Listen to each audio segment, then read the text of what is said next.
Halo semuanya, Shalom, selamat siang. Perkenalkan, nama saya Ursula Muntia Saleleng dengan NIM 22021005, Program Studi Agribisnis Fakultas Pertanian dari Universitas Katolik de la Salle, Manado.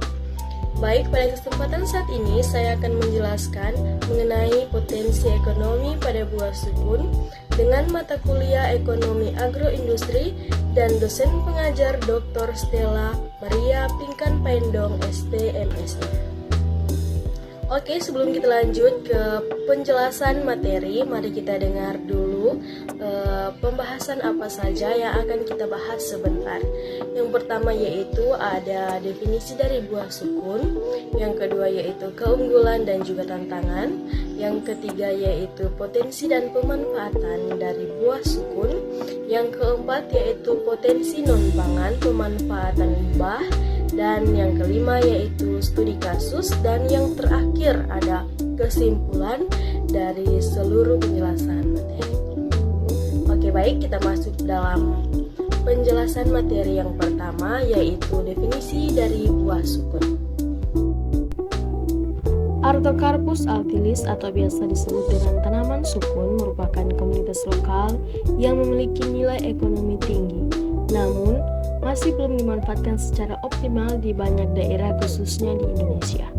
Sebagai tanaman pangan yang toleran terhadap berbagai kondisi lingkungan yang mudah dibudidayakan, sukun memiliki potensi besar untuk dikembangkan sebagai sumber karbohidrat alternatif pengganti beras dan gandum.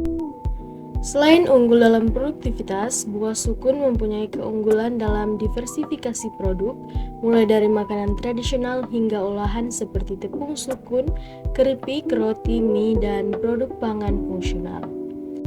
Peningkatan tren konsumsi pangan sehat dan lokal semakin membuka peluang besar bagi produk olahan sukun. Di sisi lain, pengembangan agribisnis sukun berpotensi menciptakan lapangan kerja baru, meningkatkan pendapatan petani, serta mendukung ketahanan pangan daerah. Namun potensi besar tersebut belum sepenuhnya dimanfaatkan karena keterbatasan dalam teknologi pengolahan, pemasaran, dan kurangnya dukungan rantai pasok yang terintegrasi. Selanjutnya adapun keunggulan dan tantangan dari tanaman sukun. Yang pertama yaitu keunggulan, diversifikasi atau dapat mengolah sukun menjadi pangan nasional. Yang kedua yaitu mempunyai peluang ekspor beras, tepung, dan berbagai macam olahan dari produk sukun.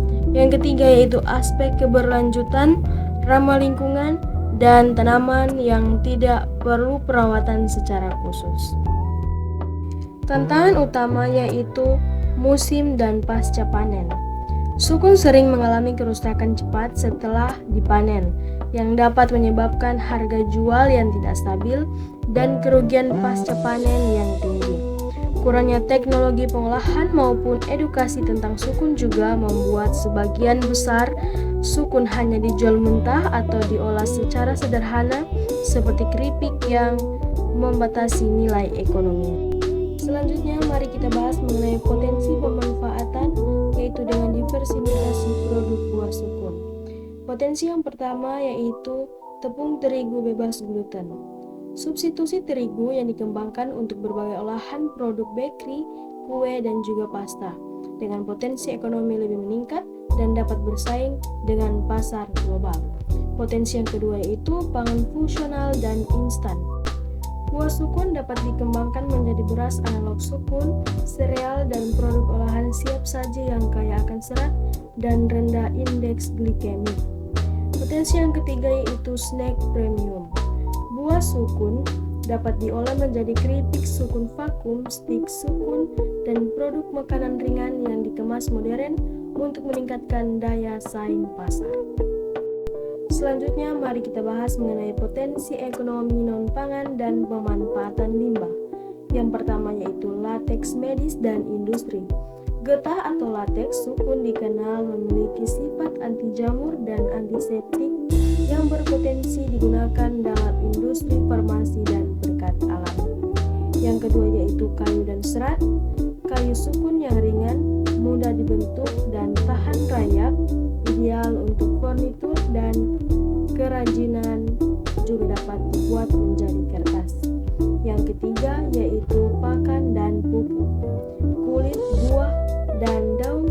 sukun dapat difermentasi menjadi pakan ternak dan diolah menjadi kompos atau pupuk organik.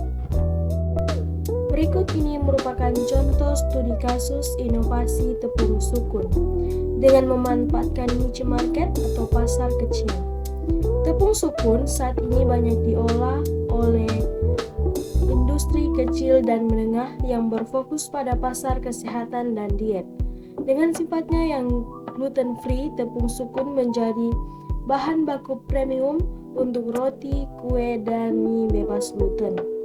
Inovasi ini tidak hanya meningkatkan harga jual berkali-kali lipat, tetapi juga memperluas pasar dari konsumen lokal menjadi produk yang diterima oleh supermarket besar dan berpotensi ekspor. Dari penjelasan materi yang sudah saya jelaskan tadi, dapat disimpulkan sukun adalah karbohidrat masa depan.